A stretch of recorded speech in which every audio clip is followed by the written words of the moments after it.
Who would have known? Step ladders to clean large vehicles. The battery is where you can make the money.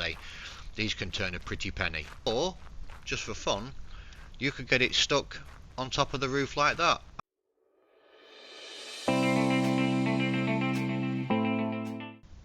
Hello, it's Jack and welcome back to another exciting episode of Car Dealer Simulator. So in this episode I'm going to give you some tips and tricks. I'll leave a timeline in the description below so you can jump to whatever interests you the most, hopefully everything. Some tips are pretty straightforward and well known, some are I think a bit more obscure. But first off the bat, let's get started. Have a process for fixing your vehicles. Have a structured process. Put them into the garage first, put them on the lifter, do whatever you need to do, fix the holes in the exhaust, replace the battery. Then take it to the washing area. Wash it, polish it, do whatever. Drive round here and then grind, fill, sand, spray, then it's ready to go. Therefore you always know where the car is in its process. This is before you've got staff, obviously. Isn't that a great tip? Simple yet effective. Use the reset functionality, which you can get through the main menu, vehicles here.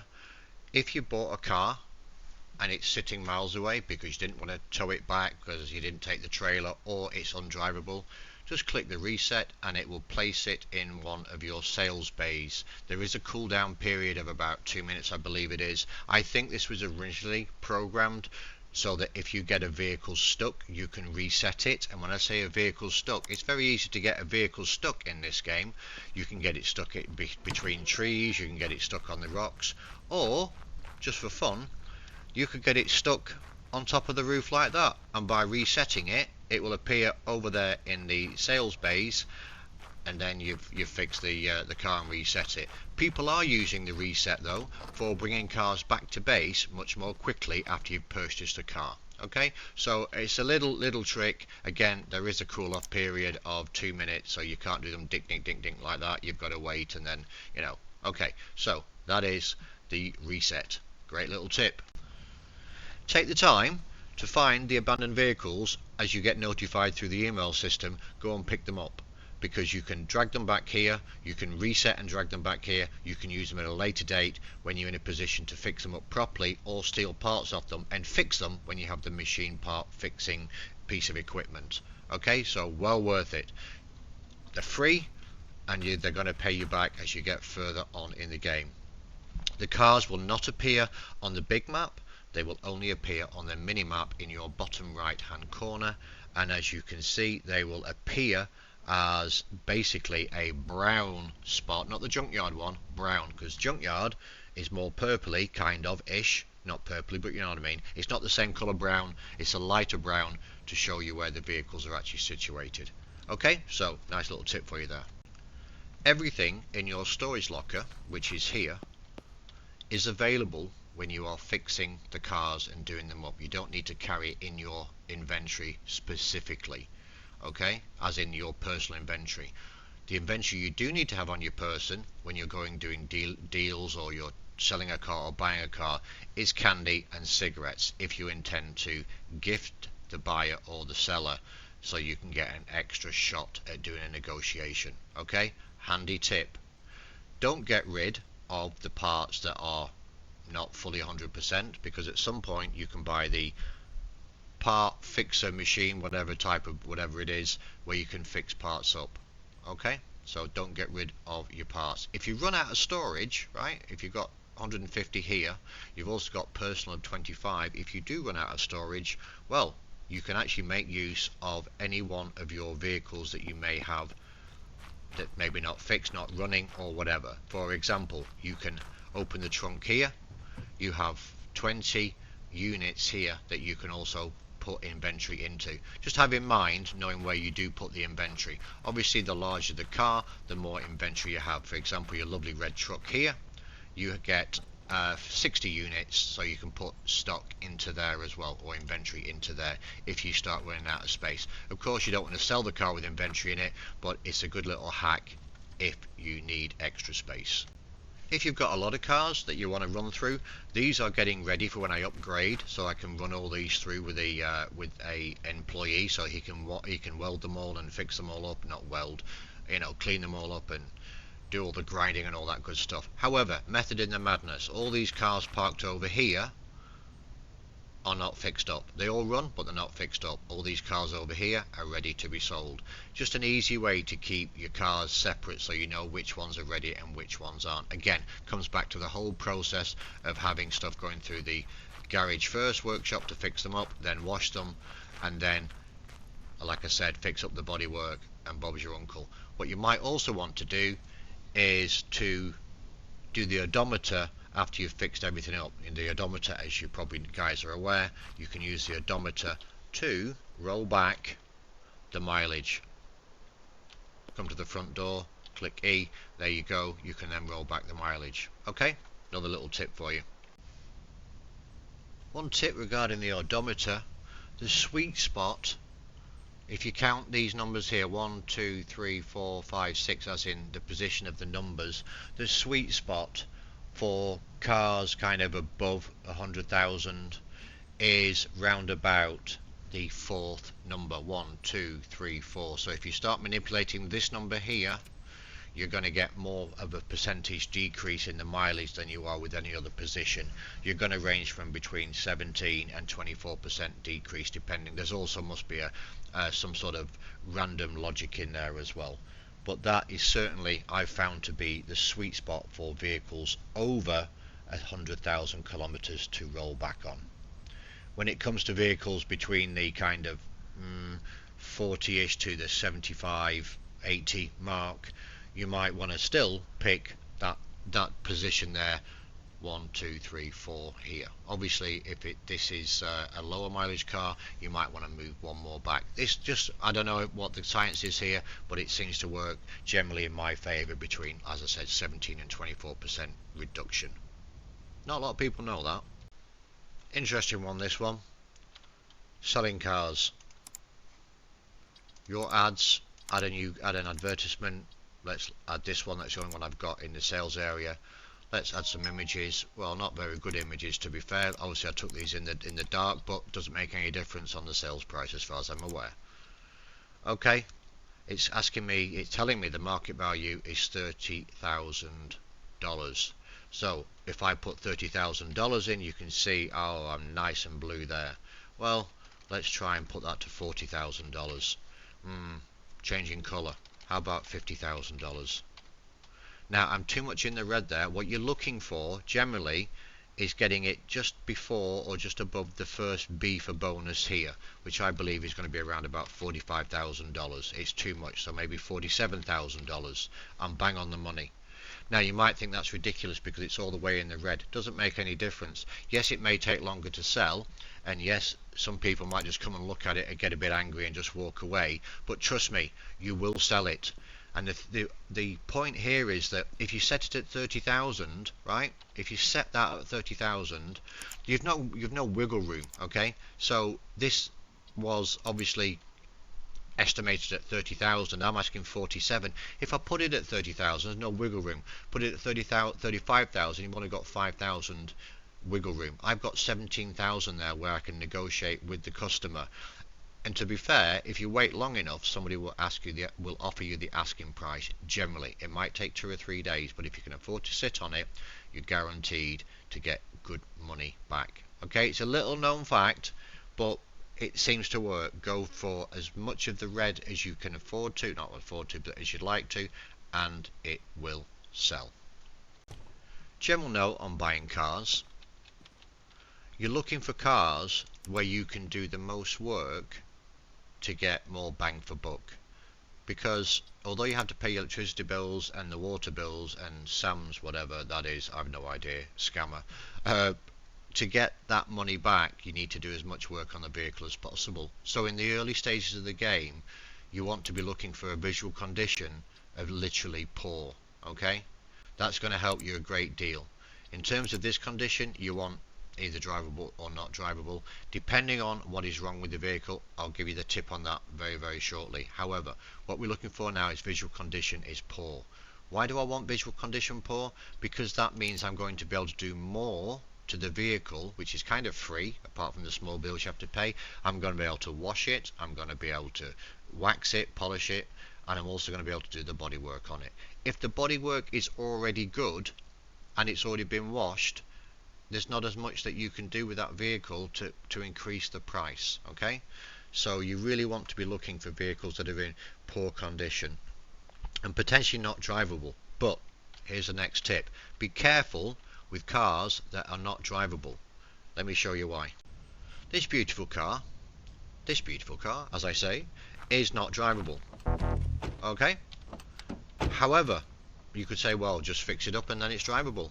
I'm not able to fix it up because when I do a scan on this vehicle, I have not yet got the advanced workshop to fix some of the things that are wrong with this. As you can see, the radiator and the engine is actually really shot, but the clutch and the radiator are not installed. I am not able to install a clutch or a radiator with my current workshop level.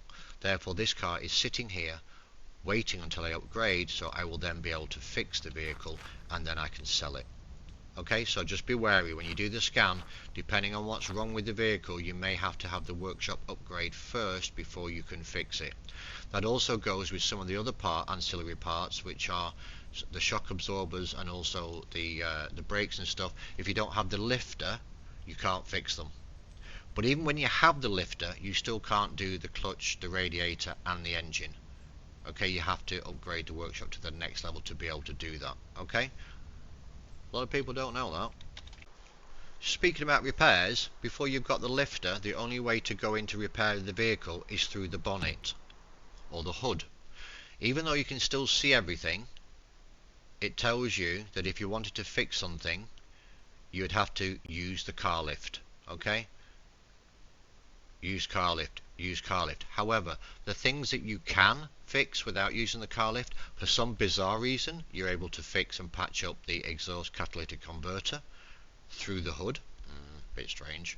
You're also able to do the battery as well through the hood, and I believe the fuse boxes. However, the fuses are generally in pretty good state on most vehicles. The batteries, however, are often not in great shape, and the battery is one item you can replace through the hood, and you can also get a little bit of money back. Now that's going to be my next tip, which I'll come to straight away. Do not replace or repair parts that are not going to make you any money on the vehicle, especially in the low reputation areas, like between 3 and 7. And I'll give you a good example why. The parts cost an absolute fortune. If I do a quick scan on this vehicle, you will see exactly what I mean. I have replaced on this vehicle the left suspension pin and the battery. The battery is where you can make the money if the current battery on the vehicle is low in its percentage of its quality. The left suspension pin, it added an extra $31 to the car's value. The pin itself is worth $70. That's what it cost me to buy it. So I'm losing $39 on putting this suspension pin in. The battery has gained me $116 on the asking price, and a battery only costs $300. So battery replacement in the early stages of the game is a no-brainer. As is another part of the vehicle which you might not have considered. Here's one. This is obviously my daily runner, and as you can see when I show you the scan, I have upgraded most parts on the vehicle. Of course, I haven't done engine, radiator and clutch because as I mentioned before, I don't have the ability in the garage. I could also replace some of the fuses. However, what's really interesting is hardly any of these parts have made they made a difference to the price of the vehicle, but in what it cost me to buy those parts, I am not recuperating in the overall stats of the vehicle in terms of its price. For example, these brake discs cost $200 each. They've only added just over $100 for both of them to the value of the vehicle. What is worth putting in, like I mentioned before, is the battery. I've made $54 there because it cost me $300, so I've made $54. You can also make some money on the calipers. The calipers are only $20 each, and you can see you're already making quite a bit of money on replacing all of the calipers. Stuff like the catalytic converter, it's $500 to buy, and it's adding 63 to the value of the vehicle. Now, what I'm not sure about is if the vehicle becomes 100% all round, so when you come here, it's only at 45%, obviously, because all this is knackered. I don't know if it has extra value once you get to 100%. That I have yet to find out, but right now in the lower reputation areas of the game, don't fix the bits that you don't need to fix, where you're not going to get any money from. Again, useful tip, gets you a little bit money. In the early stages of the game, this is all about the grind. The grind can be a little bit, not relentless, but it's a bit of a pain to do the grind to get to the big money, if you like. A good way or strategy to do this is do at least 10-15 grinds where you might earn 10, I don't know, not even 10, sorry, 3 or 4,000, maybe not even that on each vehicle, until you've got enough money in the bank, which is around about, let's just say, 20,000, 40,000, which would be even better. Buy one car at 40,000, bear in mind, have it in poor condition, do it up, and you might make a profit of anywhere between 20 and 30,000 profit. I know it sounds like a lot, but especially if you buy these big boys here, or these bad boys as I should say, these can turn a pretty penny. Okay, so get these cheap as you can. I know they cost a bit of money, but you'll recuperate it. You do a few flips like that and all of a sudden you're into the hundreds of thousands, or at least 100,000, right? Which gives you a bit more ability to buy additional cars and then expand your revenue and all that good stuff. So yeah, take it slow, go for a big purchase when you've got about 30-40 grand in. Just buy one car instead of buying 5-6 shitty ones. Get one that's a decent brand, gonna get some money. It's a great way to get your reputation and your sales up quite quickly. Do not buy from the car parts store. Don't do it. It's not worth it. Even though the prices are the same in most cases, when you add to the cart and go here, express delivery is $500. This person is a scam artist. Instead, all you need to do is go to the store just here and go and buy your wonderful parts for your inventory from him. If you want to get cigarettes or candy for your negotiations when you are trying to influence a buyer or seller, the bar or the fuel station. Now, let me give you another tip when you are negotiating the purchase of a vehicle. So I'll just take you through this real quick. I want visibility poor. In this case, I'd like it to be maybe drivable, because I can't be bothered fixing one up. So it doesn't matter which car. Okay, what do I say? They're all in poor condition. It's drivable. This one's fine. Schedule the meeting. Let's go and do some negotiations. So here we are at the car I'm going to purchase. First off the bat, what you want to do is just give a quick check to see if there's anything untoward with the vehicle, so you get a good idea. It's worth 4,528 market value. And it's not got good bodywork, and it's not been washed or polished, which is all good news.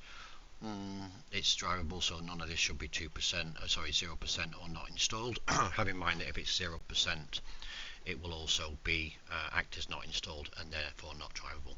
It does have 2 holes in the exhaust, so I know what to do with that. Not polished, no bodywork, and it's 40% wash. That's good.